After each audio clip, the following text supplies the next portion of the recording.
आशा ने अपने बेटे आदित्य की शादी की तो उसके घर पहली बेटी पैदा हुई तो आशा ने उसे तलाक दिलवा कर आदित्य की दूसरी शादी कर दी और वहाँ भी उसकी बेटी पैदा हो गई।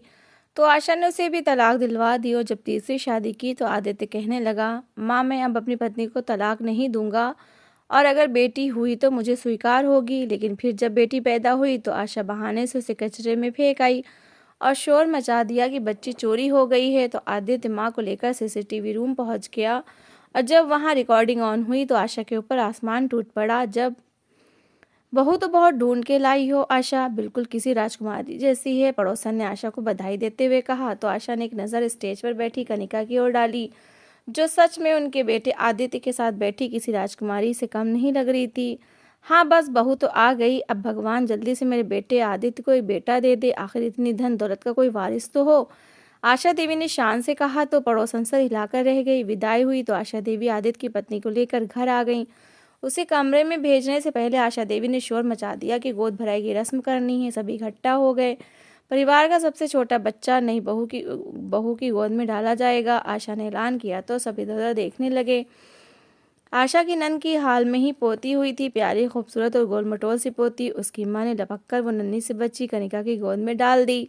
आशा एकदम हड़बड़ा गई। आय हाय, हटाओ इस मनहूस को, क्यों मेरी बहू की गोद में डाल दी है? ये बेटियां तो बोझ होती हैं, मुझे तो पोता चाहिए पोता। गुस्से से कहते हुए आशा ने छोटी सी बच्ची को उठाकर परे धकेल दिया। सब लोग हक्का बक्का रह गए मगर कोई न कुछ नहीं बोला। आशा ने अपनी बहन के घर से एक छोटा सा लड़का उठाया और कनिका की गोद में बिठा दिया। रस्म तो हो गई मगर कनिका को चुप सी लग गई। कमरे में आते ही आदित्य ने महसूस किया कि कनिका कुछ खामोश सी है। मुंह दिखाई की अंगूठी उसे पहनाते हुए उसने पूछ भी लिया, आपकी माँ को पोता चाहिए, लेकिन अगर हमारी बेटी हो गई तो? कनिका ने डरते डरते पूछा। तो आदित्य जोर से हंस पड़ा। अभी तो हमारी शादी की पहली रात है और तुम्हें बच्चों की बातें करना याद आ रहा है? उसके इस अंदाज पर कनिका घबरा सी गई। आदित्य ने उसकी बात को कोई महत्व ही नहीं दिया था। शादी को एक सप्ताह ही गुजरा था कि आशा ने उठते बैठते वारिस चाहिए की तकरार शुरू कर दी थी। कनिका पहले तो झुंझलाई लेकिन फिर परेशान रहने लगी। खुद वो गरीब परिवार से संबंध रखती थी, माता पिता को भी न बताती कि सास ने दिन रात उसे परेशानी में डाल रखा है। करते करते 5 महीने गुजर गए। आखिरकार कनिका की भगवान ने सुन ली। एक दिन तबीयत खराब होने के कारण वो डॉक्टर के पास चेकअप करवाने गई तो उसे पता चला कि वो तो प्रेग्नेंट है। वो बहुत खुश हुई। वापस आकर उसने रिपोर्ट सास के हाथ में पकड़ा दी। ये क्या है बहू? आशा देवी ने अपने नए डाई किए हुए बालों में उंगलियां फेरते हुए कहा। माँ जी, ये मेरी रिपोर्ट है, मैं प्रेग्नेंट हूँ, कनिका ने मुस्कुराते हुए कहा। तो आशा देवी एकदम जैसे उछल पड़ी। अरे वाह, ये तो बड़ी अच्छी खबर है। बस अब जल्दी से मुझे एक प्यारा सा पोता दे दो ताकि मेरा भी सर बिरादरी में ऊंचा हो सके। और देखो, बेटी पैदा मत करना, मैं पहले ही कह दे रही हूँ। मुझे ये बेटियां किसी बोझ की तरह लगती हैं। फालतू में पढ़ा लिखा कर लाखों रुपए उन पर बर्बाद करो और फिर लाखों का दहेज देकर दूसरे घर ब्याह दो, कोई फायदा ही नहीं है। इसलिए मुझे तो पोता ही चाहिए। रिपोर्ट वापस कनिका के हाथ में थमाते हुए आशा ने घमंड से कहा। वो बेचारी खामोशी से अपने कमरे में चली गई। वो खुशखबरी उसके लिए परेशानी का कारण बन गई। रात को आदित्य आया तो कनिका का परेशान चेहरा देखकर पूछा, माँ तो इतनी अच्छी खबर सुना रही हैं और तुम हो कि परेशान फिर रही हो, क्या हुआ है? आदित्य के पूछने की देर थी कि कनिका रोने लगी। आदित्य, बेटा पैदा हो या बेटी, इसमें मेरा तो कोई जोर नहीं, लेकिन माँ जी कहते हैं कि उन्हें बेटी नहीं चाहिए, सिर्फ बेटा ही होना चाहिए। अब भला मैं इसमें क्या कर सकती हूँ? आदित्य ने एक ठंडी सांस ली मगर कुछ न बोला। वो अपनी माँ से बहुत डरता था। कनिका से बिना कुछ बोले वो करवट लेकर सो गया और कनिका तो जैसे सूली पर लटक गई। वो कुछ महीने उसने उठते बैठते बस भगवान से यही प्रार्थना करते गुजारे कि उसकी कोख में पलने वाला बच्चा लड़का हो। हर बार जब वो कुछ डॉक्टर से चेकअप करवा कर आती तो आशा बेताबी से पूछती, क्या डॉक्टर ने बताया कि लड़का है लड़की? लड़का ही बताया है ना? मगर भगवान की करनी यूं थी कि डॉक्टर को अल्ट्रासाउंड के बाद भी अंदाजा ही नहीं हो रहा था कि लड़का है लड़की। कनिका को डॉक्टरों ने ऑपरेशन की तारीख दे दी। वो बहुत घबराई हुई थी। ऑपरेशन से एक दिन पहले पड़ोसन घर आई तो आशा को बधाई देकर कहने लगी कि बेटा आए या बेटी, प्रार्थना करो बस माँ और बच्चा दोनों स्वस्थ रहे। औरत की बात पर आशा बोल उठी, बहन मेरे घर पोती नहीं सिर्फ पोता ही आएगा, देख लेना। भगवान जानता है कि मुझे बेटियां पसंद नहीं, इसलिए मेरे घर कोई बेटी नहीं आने वाली। आशा की बात अभी मुंह में ही थी कि कनिका की तबीयत खराब हो गई। आदित्य घर में ही था। वो जल्दी से उसे हॉस्पिटल ले गया। कनिका को ऑपरेशन थिएटर ले जाया गया और आदित्य बाकी घर वालों के साथ बाहर टहलने लगा। आशा भी थोड़ी सी बेचैन थी। थोड़ी देर गुजरी थी जब डॉक्टर ने बाहर आकर बताया, बधाई हो, सेहतमंद बेटी पैदा हुई। आशा देवी के पैरों के नीचे से ज़मीन निकल गई। नफ़रत की एक तेज़ लहर उसके शरीर में जागी। जानबूझकर कनिका ने ऐसा किया है। उसने पहले मुझे नहीं बताया कि वो लड़की को जन्म देने वाली है कि नहीं। मैं बच्चे को गिरवा न दूँ। ये सब कुछ कनिका ने मुझे अपमानित करने के लिए किया है। आशा अचानक भड़क उठी थी। आदित्य भी खामोश सा खड़ा था। अभी और इसी समय तलाक दी कनिका को। आशा लपक कर आदित्य के पास आई। वो हैरान रह गया। माँ, क्या हो गया है? कनिका अंदर ऑपरेशन थिएटर में है, आदित्य ने दबी दबी सी आवाज़ में कहा। मगर आशा गरज कर बोली, मेरे सामने ज़्यादा जुबान मत चलाओ। मैं कनिका को ब्याह कर लाई थी। अब मैं ही कह रही हूँ कि उसे तलाक दो। ये बेटियों की लाइन लगा देगी। और मुझे पोता चाहिए, पोतिया नहीं। उसे तलाक दो वरना मैं तुम्हें जायदाद से निकाल दूंगी। आशा की धमकी ने असर किया। आदित्य बुरी तरह से घबरा उठा। कनिका जो अंदर ऑपरेशन के बाद बड़ी मुश्किल से आंखें खोल कर देख रही थी, उसने आदित्य को अंदर आते देखा। वो डर रही थी कि न जाने आदित्य क्या कहेगा। आदित्य पास आकर खड़ा हुआ और बोला, तुम्हें पता था कि माँ को पोता चाहिए, मगर तुमने बेटी पैदा की है। मैं तुम्हें तलाक दे रहा हूँ। यहाँ से सीधा अपने मायके चली जाना। आदित्य की आवाज़ कनिका पर किसी बम की तरह गिरी। वो फटी फटी आंखों से आदित्य को देखने लगी, जो उस पर बम गिराकर कमरे से जा चुका था। आदित्य और उसके घर वालों ने बच्ची को उठाने की भी कोशिश ना की और उसे वहीं कनिका के पास ही छोड़ दिया। कनिका तड़पती और रोती रह गई। हाँ, आदित्य ने इतना एहसान ज़रूर किया कि अस्पताल के 3 दिन का बिल भर दिया था। कनिका को अस्पताल से छुट्टी मिली तो वो मजबूरन बेटी को लेकर अपने मायके वापस जा बैठी। दूसरी ओर आदित्य चुप सा हो गया था। उसे कनिका बहुत अच्छी लगती थी, मगर आशा के आदेश के आगे वो वहाँ पर नहीं मार सकता था। आशा ने कई दिन तक शोक मनाया। मोहल्ले में जो भी कोई मिलने आता तो वो उसे रो रो कर बताते कि कनिका ने जानबूझकर बेटी को जन्म दिया था, जिस पर उसने सज़ा के तौर पर उसे तलाक दिलवा दी है। कोई हामी भरता और कोई अफसोस से सर हिलाता। वो वापस पलट जाता। अभी 1 ही महीना गुजरा था कि एक दिन आदित्य ऑफिस से घर आया तो लाउंज में कुछ नए चेहरे बैठे थे। वो सब के सब मॉडर्न और पढ़े लिखे लोग लग रहे थे। उनके बीच में एक सुंदर सी लड़की भी बैठी थी। लो, ये आ गया आदित्य, आशा ने प्यार से कहा और उसे अपने पास वहीं सोफे पर ही बिठा लिया। बातों बातों में आदित्य को पता चला कि माँ ने इन नए लोगों में आदित्य का रिश्ता तय कर दिया है। आदित्य को ना जाने क्यों बुरा सा लगा।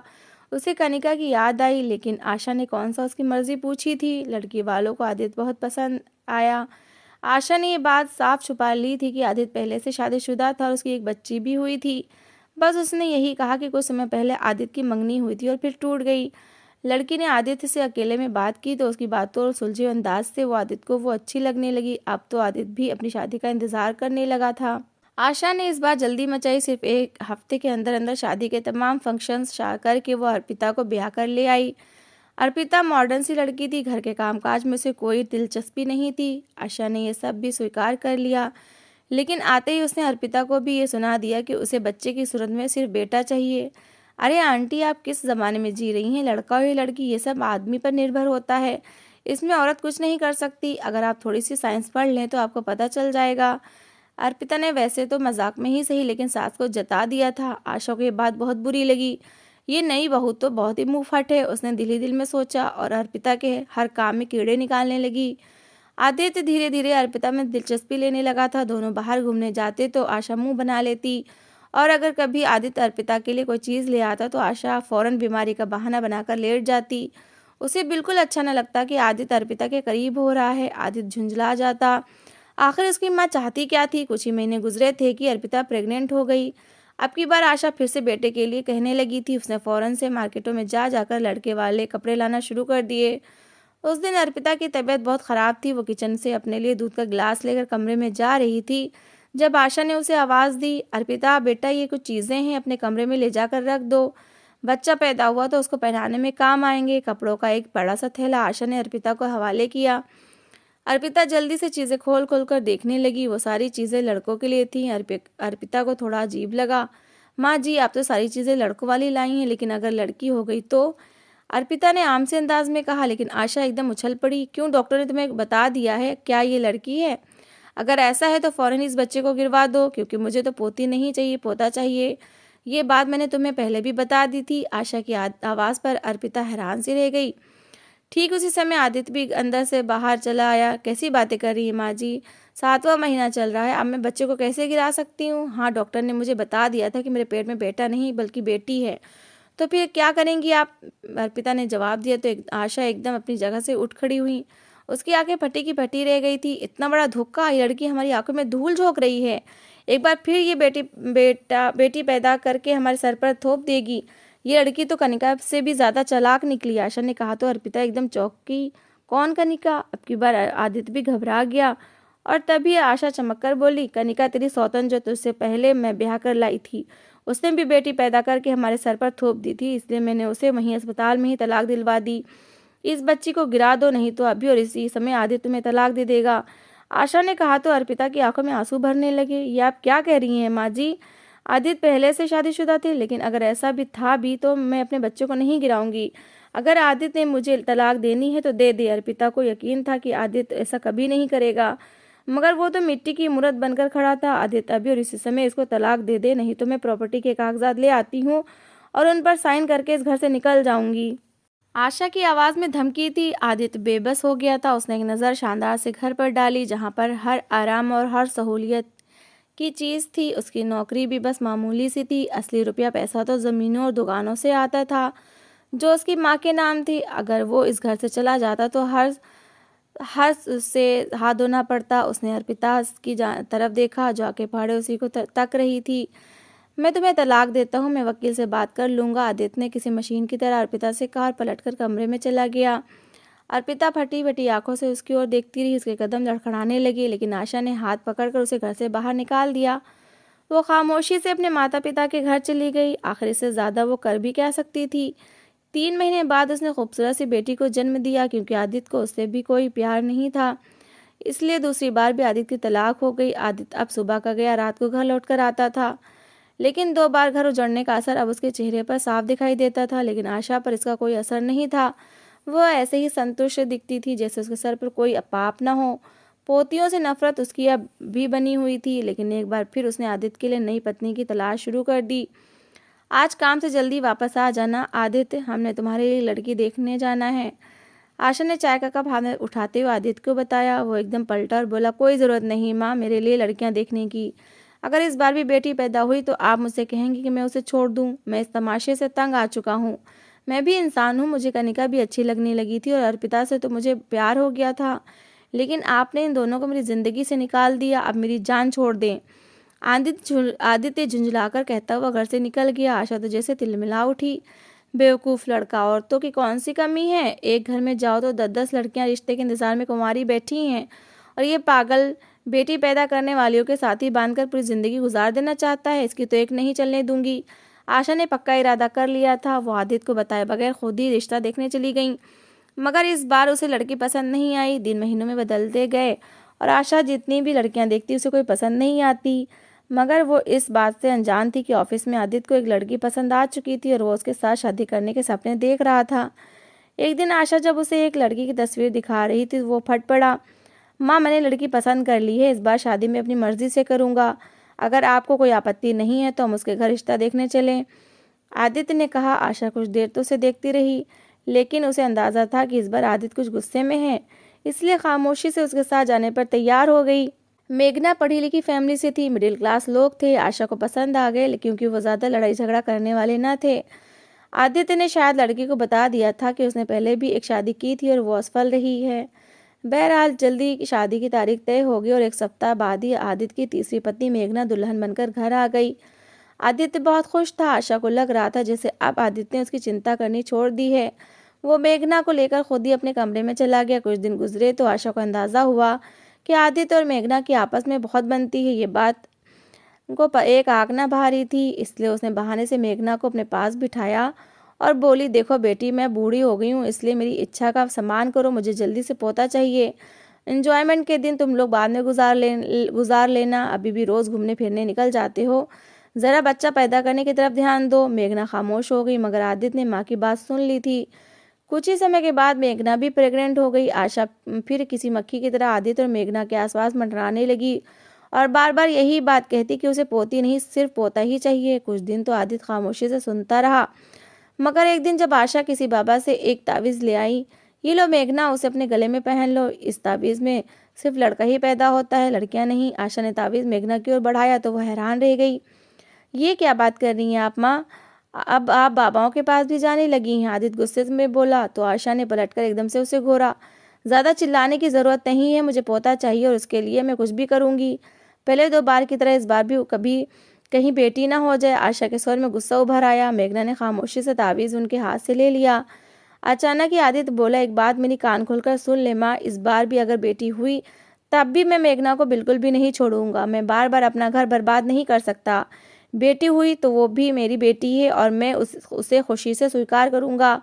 आदित्य तो इतना कहकर कमरे से बाहर चला गया, मगर आशा पर तो जैसे आसमान टूट पड़ा। उसने चीख चीख कर आसमान सिर पर उठा लिया। कैसे स्वीकार कर लेगा बेटी को? ऐसा हो ही नहीं सकता कि मेरे घर में कोई पोती पले। पोता आया तो ये इस घर में रहेगी, वरना मैं इसे धक्के देकर इस घर से बाहर निकाल दूंगी और तुम्हें भी जायदाद से बेदखल कर दूंगी। आशा ने अपना पुराना पैतरा आजमाया, मगर इस बार जैसे आदित्य ने कान ही बंद कर लिए थे। दिन सप्ताह में बदलते गए और सप्ताह महीनों में।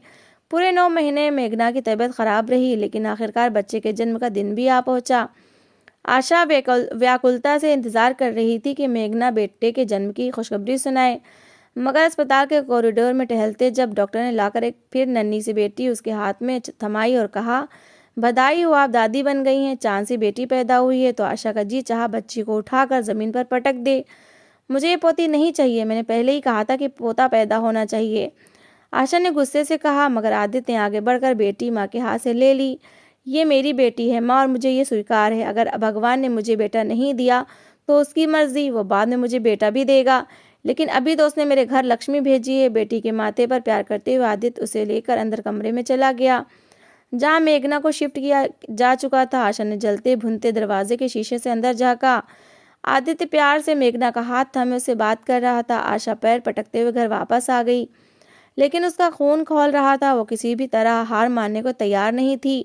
अब बात तो उसकी ईगो पर आ गई थी। मोहल्ले में जैसे ही औरतों को पता चलना शुरू हुआ तो आदित्य के यहाँ बेटी पैदा हुई है, वो सब बारी बारी आशा से मिलने आई।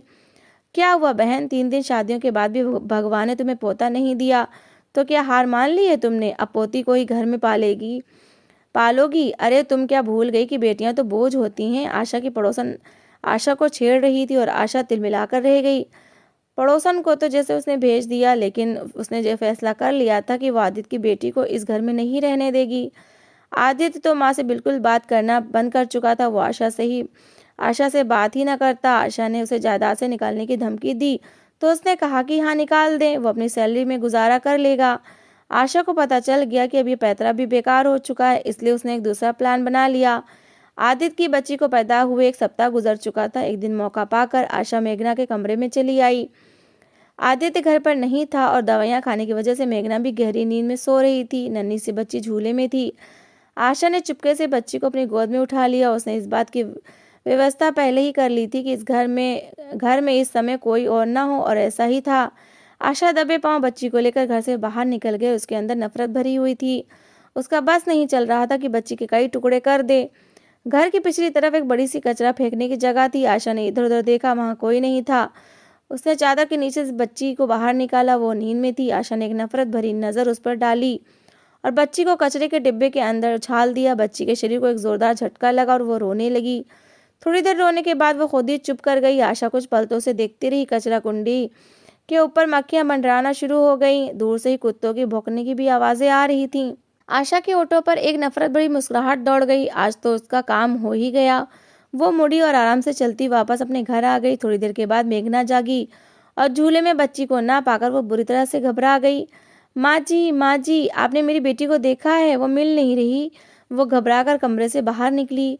आशा यूं बन गई जैसे वो कुछ जानती ही ना हो। उसने मेघना के साथ मिलकर घर का कोना कोना ढूंढा। मेघना बुरी तरह से घबरा गई थी और रोने लगी। उसने रोते रोते ही आदित्य को फोन कर डाला। वो जो ऑफिस में था परेशान हो उठा। 10 मिनट में ही वो घर पहुंच गया था, जहां मेघना का रो रोकर बुरा हाल था। घर में बच्ची का नामो निशान ही नहीं था। आशा भी खामोश खड़ी थी। कहाँ है बच्ची, कहाँ है मेरी बच्ची?